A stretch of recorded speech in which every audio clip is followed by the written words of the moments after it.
DHT Derivative Monotherapy? Does such a thing exist? Does it make sense? Actually, there are 5 cases in which it makes sense, and there are 5 cases in my client history where it made perfect sense. Also, I think people are typically afraid of having dyslipidemia, a dysregulation in lipids when they take Proviron, Masteron, Primobolan, these DHT derivatives, even Anavar.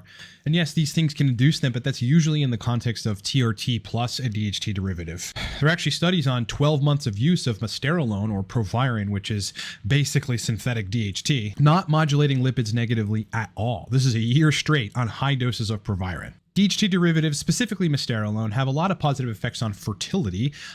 Proviron specifically isn't suppressive to testosterone, LH, FSH until it gets past a certain range. And a good degree of DHT derivatives will restore sexual function in men with long-standing sexual dysfunction and in guys on TRT that can't get their libido straight. So in this video, let's talk about the forbidden protocol, the protocol that no one really discusses. The protocol that I've seen take people out of major holes, and that's DHT derivative monotherapy.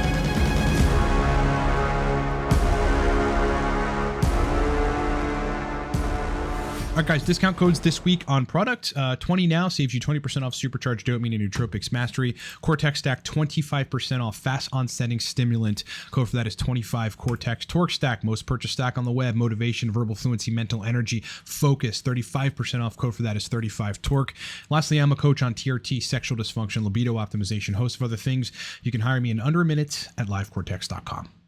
All right, so first let me break down the situations in which DHT derivative monotherapy would be useful. And by the way, in all of these situations, I would be including human chorionic gonadotropin as basically a base, right? Somewhat of a test base. HCG is basically a testosterone secretagogue for all intents and purposes. I think that is important when you're running a DHT derivative solely so that you can have some levels of testosterone, number one. But secondly, like, look, I mean, DHT derivatives have an affinity for the aromatase enzyme, which is going to ultimately stop some of androgens conversion, specifically testosterone, into estradiol, and you may end up in a place with too low estradiol, which will mess with everything. Sexual function, you'll have joint pain, and a host of other problems. So all this is in the context of DHT derivative plus HCG, usually in the tune of 2K to 3K IU per week. All right, number one situation in which DHT derivative monotherapy would be useful is not getting enough DHT or adequate conversion of testosterone to dihydrotestosterone on TRT. And yes, such a thing does exist, and I have seen it in my client work, proven by bloods. You know, I have theories on why this is happening, but I can't definitively say why some people on TRT do not convert enough of their testosterone to DHT. One of the reasons could be completely shut down testicles and arrested spermatogenesis, arrested steroidogenesis. 5-alpha reductase enzymes actually exist within the testicles at high quantity.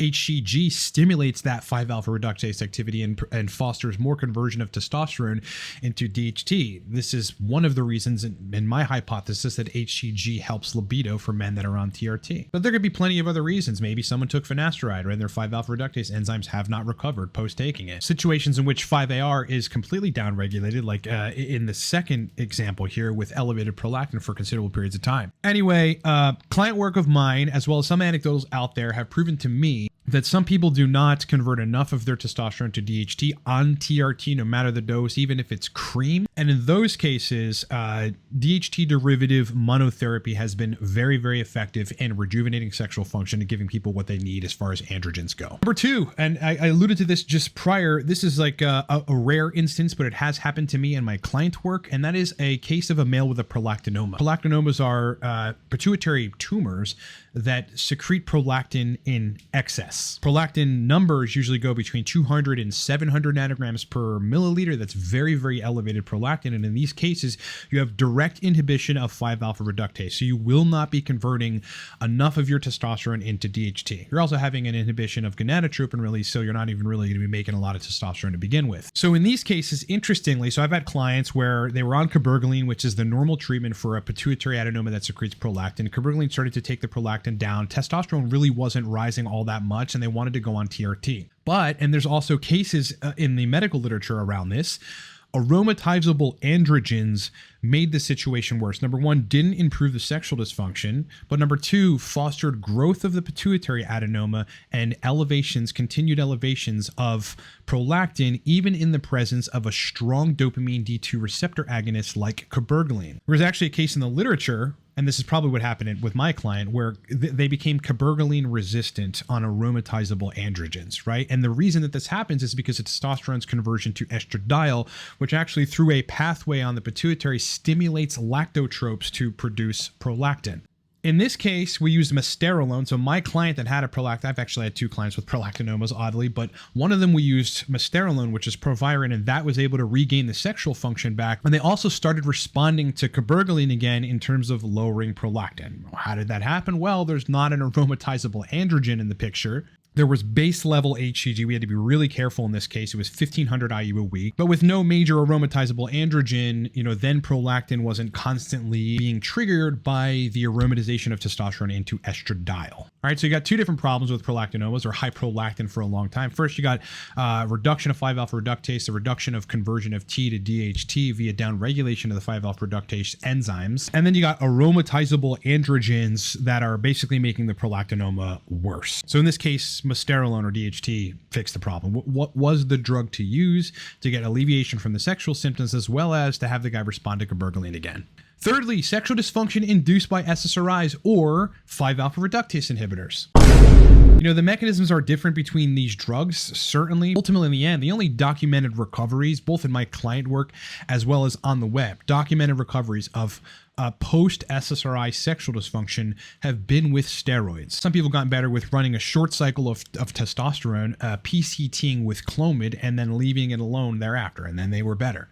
But that's rare, right? You usually got to use a DHT derivative or really strike the DHT chords, in addition to maybe some tests in these cases to get those people better. But regardless, SSRI-induced sexual dysfunction, as well as finasteride or 5-alpha reductase inhibitor-induced sexual dysfunction, these are cases in which a non-aromatizable androgen, a DHT derivative specifically with some HCG monotherapy would be useful for symptom resolution. Number 4, libido on TRT. No matter the ester, no matter the injection frequency, bolus or everyday injection, sub-Q or intramuscular, switching to prop, switching to cream, sometimes that just doesn't do it for people. And yeah, this might be because they're not converting enough of their testosterone to dihydrotestosterone, but some people I've seen their DHT like in the middle of the reference range and still there's no libido. But the moment like Masteron or Primobolan or Proviron comes into the picture with, again, HCG monotherapy at a reasonable dose, well, then the sexual function comes back. People that can't find libido on TRT, despite what they're doing regarding estradiol control and whatever, they're plenty anabolic, right? They've got anabolism. So, the testosterone is doing its job in terms of muscle protein synthesis, but they don't have androgenicity. In these cases, DHT derivative monotherapy with some HCG is very fucking useful. And this is an obvious one. People with a known 5-alpha reductase enzyme deficiency, okay? In young males that have 5-AR deficiencies, they have underdeveloped sex organs. They've got a stunting in their actual growth or physical height. They have excess feminization. I mean, look, if you inhibit 5-alpha reductase or you're deficient in those enzymes, well, then the pathway for testosterone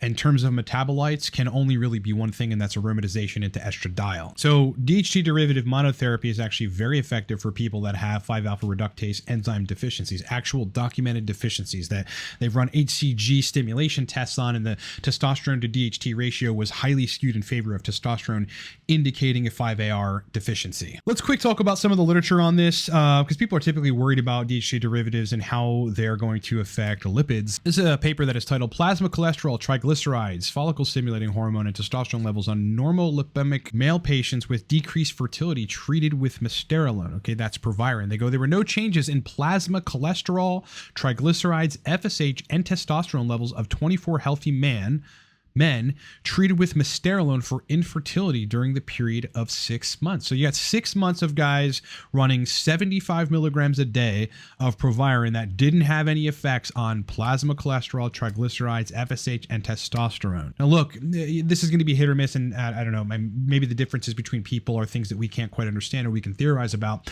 but some people do take DHT derivatives and have elevations in LDL, reductions in HDL, and they got some sort of dysregulated lipid profile. Now, a good degree of the people that happens to are also running TRT. So you got to think about that, right? Testosterone in and of itself can dysregulate, and especially like depending on if you're using an AI, not using an AI, this can dysregulate lipids. So if you got TRT plus Masculinity, well, then you run more of a chance of dysregulating lipids. Whereas if you're running DHT derivative alone, specifically Proviron or Masculinity, in this particular case, there were no elevations or no changes negatively in lipids. This is a paper where they use Masculinity for people that had idiopathic oligospermia. There's a fancy way of saying very, very low sperm count. The doses of Proviron in this case, a DHT derivative, were 100 to 150 milligrams per day. And they ran this for 12 months straight, boys. And in this particular context, there were no significant adverse effects on testosterone levels or on liver function. One of the great things about Proviron specifically is it's just not liver toxic, right? I mean, there's one case in the scientific literature for whatever reason that it induced hepatotoxicity in one person, but otherwise via the way that it metabolizes, it's not liver toxic. Also though, on the big long hour-and-a-half podcast with me and Dave Lee, Dave discusses his use of Proviron for 2 years. Have a look. Yeah. Kind of circling back to the question around the DHT, I took Proviron for like 2 years at just like a 25 milligram dose. 2 years. Okay, I was going to get into that. Okay, yeah, let's get into it. And what Dave ultimately ended up saying is that running Proviron for 2 years sort of virilized and androgenized him in a way which thereafter running Proviron, just running TRT in the form of testosterone cream, like does everything he needs it to do. But Proviron had some therapeutic benefits to be running initially, and now the guy just responds really good to just plain old TRT. So, if you're one of those people in any of those cases, DHT derivative monotherapy would be useful for you. I've seen it useful in my client work. I do think that you should be dosing some degree of HCG. So you basically would, in this case, be running DHT derivative monotherapy as well as HCG monotherapy. Again, you want to have some estradiol. You don't want to completely bottomed out because that's going to cause issues in and of itself. But importantly, I've been highlighting the usefulness of DHT derivatives specifically over the course of the last 6 months because I've seen so much in my client work. I mean, these are the compounds that are getting people better from long-standing sexual dysfunction. As well as, look, I mean, DHT derivatives are fucking powerful add-ons to TRT, and in a healthy individual, a good degree of the time, is I monitor these bloods in my clients, among other people, the lipids don't change negatively, liver enzymes do not elevate, and people are very healthy, even running DHT derivatives with TRT. DHT derivative monotherapy, with some HCG is not for everybody. In fact, most people are going to do fine just on TRT. But if you're any one of those 5 examples that I gave, DHT monotherapy with some human chorionic gonadotropin is going to be a lifesaver. And it's probably going to get to the bottom of the symptoms you've been having that you're not been able to cure with TRT, HCG, aromatase inhibitors, Clomid, and whatever else you've thrown at it. Guys, 2 slots open right now. 2 slots are about to open back up at the end of this month. So keep that in mind on coaching.